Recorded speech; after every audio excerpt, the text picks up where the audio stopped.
अमृत भारत, अमृत चतुर्भुज, वंदे भारत और अब 550 अमृत स्टेशन। मोदी गवर्नमेंट का रेलवे को लेके जो अमृत काल वाला ऑब्सेशन है, ये जो सपना है, क्या उसमें सच में इतनी कैपेसिटी है या कैपेबिलिटी है कि वो इंडिया को आने वाले कुछ समय में एक अच्छी पोजीशन पे या सुपर पावर बनने में मदद करे? आज उसी पे बात करेंगे। आगे बढ़ने से पहले मैं निशांत शर्मा स्टडी गिडा के यूट्यूब चैनल में आपका स्वागत है। वीडियो को शुरू करने से पहले आपसे गुजारिश है कि हमारे यूट्यूब चैनल को आप सब्सक्राइब करें। हमारा टेलीग्राम चैनल है जिसपे 5500 से ज़्यादा ऑलरेडी रेलवे एम्प्लॉयज़ और एस्पिरेंट्स जो प्रिपरेशन कर रहे हैं वो जुड़े हुए हैं। वो एक डिस्कशन ग्रुप है। आपको रेलवे से रिलेटेड कोई भी डाउट हो, प्रिपरेशन से रिलेटेड कोई भी डाउट हो, आप वहाँ जाके पूछ सकते हो। वहाँ पर जो भी आपके फील्ड से, अगर आपका इंजीनियरिंग मतलब टेक्नीशियन की प्रिपरेशन कर रहे हो, उससे कोई जुड़ा क्वेश्चन है तो आपके जो ऑलरेडी सिलेक्टेड लड़के रहेंगे या जो ऑलरेडी रेलवे एम्प्लॉयज़ रहेंगे वो आपको मदद कर सकते हैं। या अगर आप प्रिपरेशन कर रहे हो तो कौन सी बुक्स आपको फॉलो करनी है वो आपको वहाँ मिल सकती हैं। तो जाइए सब्सक्राइब कीजिए। तो चलिए शुरू करते हैं वीडियो। तो बात आती है ABSS की, अमृत भारत स्टेशन योजना। ये योजना पिछले साल मतलब 6 अगस्त 2023 को हमारे माननीय प्रधानमंत्री जी ने 504 स्टेशंस के कंप्लीट रीडेवलपमेंट के साथ की, जिसके अंदर उन्होंने रेलवे को कुछ 24,470 करोड़ रुपए दिए। अब कल 26 फरवरी 2024 को वो फिर से 554 स्टेशन के कंप्लीट रीडेवलपमेंट का उद्घाटन करने जा रहे हैं। इसके साथ साथ वो 1500 ROB और RUB बोल तो रेल ओवरब्रिज और रेल अंडर ब्रिज, उसके लिए भी उसका भी कुछ का उद्घाटन मतलब कुछ जो है कंप्लीट हो चुके हैं, बन के तैयार हो चुके हैं, वो देश को समर्पित करने वाले हैं। कुछ का स्टोन लेइंग का प्रोग्राम किया जाएगा और कुछ का सर्वे चल रहा है तो उसके लिए फंड दिया जा रहा है। और इस चीज़ के लिए रेलवे को 41,000 करोड़ रुपए दिए जा रहे हैं। अब ये सब चीज़ करने में ना 2 क्वेश्चन राइज होते हैं। पहला क्वेश्चन ये राइज होता है कि इतना सारा फंड जो रेलवे को दिया गया है वो क्या सिर्फ रेलवे के पैसेंजर्स की एमिनिटीज़ और उनके एक्सपीरियंस को सुधारने के लिए दिया गया है या उसके पीछे कोई और भी रीज़न है? और दूसरा ये कि ये स्कीम जो आई है जिसमें इतना फंड दिया जा रहा है रेलवे को, वो बाकी स्कीम से कैसे अलग है? इसके अंदर जो करंट गवर्नमेंट है वो क्या इनिशिएटिव लिए, उन्होंने क्या टेक्नोलॉजी एस्पेक्ट्स उन्होंने अडेप्ट किए हैं बाकी स्कीम से इसको बेटर बनाने के लिए। तो पहले क्वेश्चन के काउंटर में हमारी गवर्नमेंट ने क्या बोला कि जो स्टेशन रहते हैं वो पैसेंजर्स के सिर्फ स्टॉपेज का काम नहीं करते, इसके अलावा वो एक सिटी के लिए, सिटी सेंटर के लिए भी यूज़ किए जा सकते हैं। अभी भी देश के अंदर बहुत सारे ऐसे गांव हैं जो सिर्फ स्टेशन के आजू और बाजू में विकसित है। उसी चीज़ को ध्यान में रखते हुए उन्होंने बोला कि हम इस प्लान के अंदर स्टेशन को पूरा रीडेवलप कर रहे हैं। इसके अंदर पिक एंड ड्रॉप, जैसे एयरपोर्ट के अंदर आप एक साइड सेंटर करते हो, अपने पैसेंजर को ड्रॉप करते हो, अपने साथी को ड्रॉप करते हो और दूसरी साइड से निकल जाते हो ताकि कंजेशन ना हो। बहुत सारी बड़ी सिटीज़ में आपने देखा होगा स्टेशन के अंदर पार्किंग की फैसिलिटीज़ नहीं रहती। उन सब चीज़ों को, उन एमिनिटीज़ को इन प्रोजेक्ट के अंदर यूज़ किया गया है। दूसरा, रेलवे जो होता है वो सिटी को 2 पोर्शन में डिवाइड कर देता है। तो उस चीज़ को काउंटर करने के लिए उन्होंने स्टेशन पे 12 मीटर वाइड FOB जो सिटी के एक कोने से दूसरे कोने को कनेक्ट करेगा वो बनाए जाएंगे। इसके अलावा उन्होंने बताया कि इंडिया जो है वो बोलने में, ट्रैक के मामले में वर्ल्ड के 4th लार्जेस्ट नंबर पे आता है। मतलब हमारे ट्रैक जो ले कर रखे हैं वो हम 4th नंबर पे हैं। बट अगर हम लॉजिस्टिक की बात करें, लॉजिस्टिक परफॉर्मेंस इंडेक्स, उसके अंदर अब आज भी हम 38वें नंबर पे स्टैंड करते हैं और ये नंबर कुछ 4-5 साल पहले 54 था। उस चीज़ को इम्प्रूव करने के लिए इस स्कीम को लाया गया है ताकि जो स्टेशन है उसको एक सिटी का सेंटर बनाया जाए, सेंट्रलाइज हब बनाया जाए।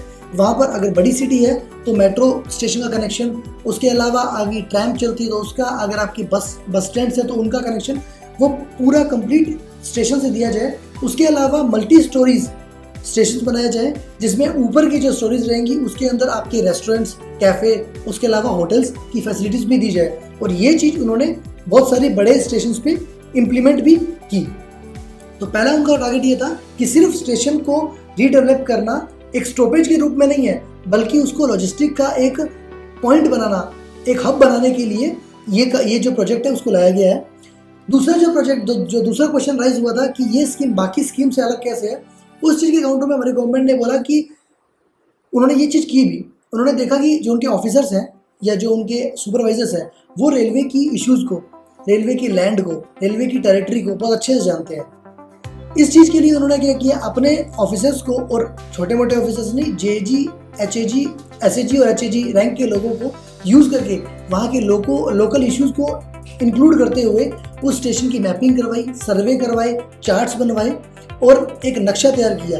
बट उसको एक्चुअल पिक्चर में लाने के लिए कि वो इतना प्रोजेक्ट में आप पैसा लगा रहे हो तो वो बन के कैसे तैयार होगा। अगर हम छोटा सा घर भी बनाते हैं तो उसके लिए एक आर्किटेक्ट को रखते हैं, तो उस चीज़ के लिए उन्होंने लोकल आर्किटेक्ट्स को हायर किया जिन्होंने अच्छे 3D प्लान्स बना के दिए, और वो प्लान्स के बेसिस पे उसको, और पहले डिवीजन ने वो प्लान्स बनाए, देन जोनल ने वो प्लान्स फाइनल किए, देन रेलवे बोर्ड और मिनिस्ट्रियल लेवल पे वो प्लान्स फाइनल हुए। उसके बाद उन अप्रूवल्स के बाद उन स्टेशंस को बनाया जा रहा है। तो मतलब इसके अंदर लोकल पब्लिक ऑफिसर्स और प्राइवेट में जो लोग उस पर्टिकुलर सब्जेक्ट को लेके माहिर है उनको भी यूज़ करके इस चीज़ में पैसा डाला जा रहा है। वरना ऐसा नहीं कि यहाँ पर एक ऑफिस बना दिया, वहाँ पर एक ऑफिस बना दिया, बिकॉज उन्होंने पहले ही बोला था कि उनको सेंट्रलाइज हब बनाना है। अगर पार्सल बुकिंग करना चाहता है, कोई फ्लाइट बुकिंग करना चाहता है, उसके अलावा कोई पैसेंजर आना चाहता है, तो वो सभी चीज़ के ऑफिसेस कन्वीनियंट स्पेस पे मिले, उस चीज़ को देखते हुए नए स्टेशन को डेवलप किया जा रहा है। और ब्यूटिफिकेशन का काम भी प्रॉपर अच्छे तरीके से इस प्रोजेक्ट में इंक्लूड किया उन्होंने। अब ये सब तो गवर्नमेंट ने वादे कर दिए, लेकिन डाउट ये आता है कि वादे करना और वो इम्प्लीमेंट होना, क्या वो एक्चुअल में हो रहा है? तो इस चीज़ का भी प्रूफ इस 6 महीने के अंदर गवर्नमेंट ने दिया। अगर आपको रानी कमलापति, जिसका नाम पहले हबीबगंज था, मध्य प्रदेश के अंदर एक स्टेशन है, उसके लिए एक 3D प्लान खुद हमारे माननीय रेल मंत्री जी ने एक प्रॉपर प्रेजेंटेशन के अंदर दिखाया था कि जो आने वाले समय के अंदर जो स्टेशन बनेगा उसका 3D प्रिंट उन्होंने दिखाया था, ब्लू प्रिंट उन्होंने पूरी एक प्रेजेंटेशन के अंदर बताया। सिर्फ उसी का नहीं, उसके अलावा उन्होंने अपने मुंबई के CSMT का, दिल्ली का और बहुत सारे बड़े मेजर स्टेशंस का उन्होंने प्रोटोटाइप दिखाया। और अगर आप फोटो में देख सको तो जैसा उन्होंने 3D प्लान दिखाया था, सेम टू सेम वैसा ही स्टेशन आज बन के तैयार है, जिसका उद्घाटन वो आज करने वाले, कल करने वाले हैं। इसके अलावा रेलवे के अंदर वो कैपेसिटी है, रेलवे के अंदर उन्होंने बताया कि अभी 700 करोड़ कुछ लोग ट्रैवल करते हैं एक साल के अंदर। आने वाले समय में वो इस नंबर को 1000 करोड़ तक लेके जाने वाले हैं।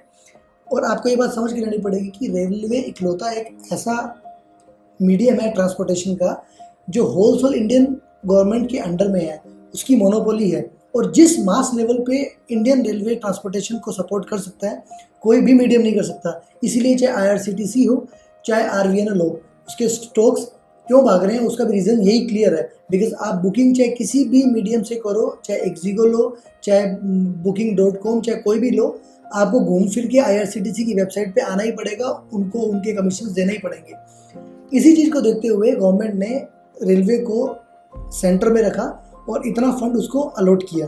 तो फाइनली कंक्लूजन में हम ये बोल सकते हैं कि नो डाउट रेलवे अगर लॉजिस्टिक को अच्छा कर लेता है तो ट्रांसपोर्टेशन कॉस्ट बहुत कम हो जाएगी। हमारा मैन्युफैक्चरिंग जो है हमारे इंडिया का वो बहुत बड़े लेवल पे बढ़ सकता है।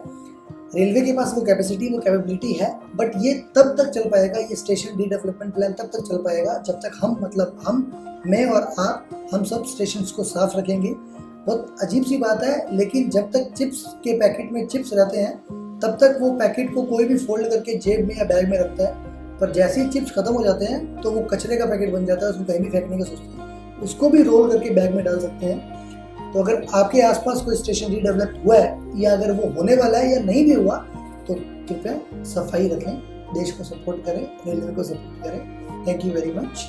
यूट्यूब में जुड़े रहें हमारे चैनल पे और कमेंट सेक्शन में नए टॉपिक्स के बारे में बताते रहें। जो भी नई इन्फॉर्मेशन रहेगी हम आपको जरूर साझा करेंगे, और टेलीग्राम चैनल से जरूर जुड़ें। धन्यवाद।